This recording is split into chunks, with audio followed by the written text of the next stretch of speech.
Have you ever wished your therapist would ditch the textbook and tell you what you need to hear? That's precisely what happens in Shrinking.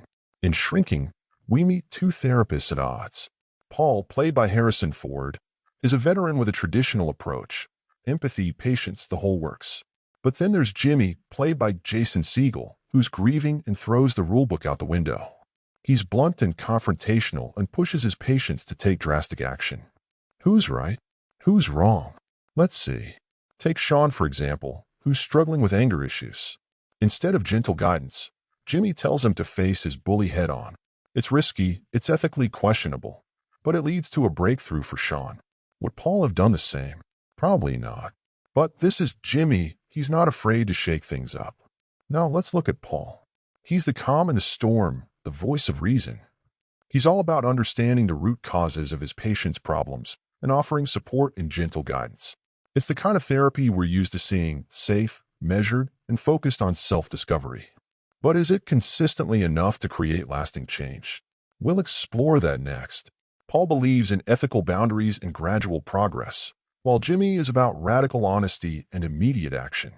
It's a clash of generations, personalities, and therapeutic beliefs, and it raises some important questions. Is there one right way to do therapy? Or does it depend on the individual and their needs? This conflict really resonated with me because I've seen both sides of it in my own life.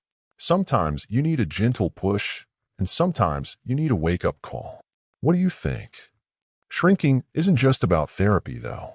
It's about how we cope with grief, connect with others, and find healing in unexpected places. His grief partly fuels Jimmy's unorthodox methods, and his patient's journeys reflect the messy reality of mental health struggles. The show reminds us that there's no easy fix, no magic formula. Healing is a process, and it looks different for everyone. So, who's the better therapist, Paul or Jimmy? Honestly, there's no easy answer. Both approaches have their merits and their drawbacks. Shrinking challenges us to think critically about therapy, healing, and the human connection at the heart of it all. If you enjoyed this analysis, don't forget to like, subscribe, and share this video with your fellow Shrinking fans. And let me know in the comments who you think is the better therapist. I'm ready for the debate.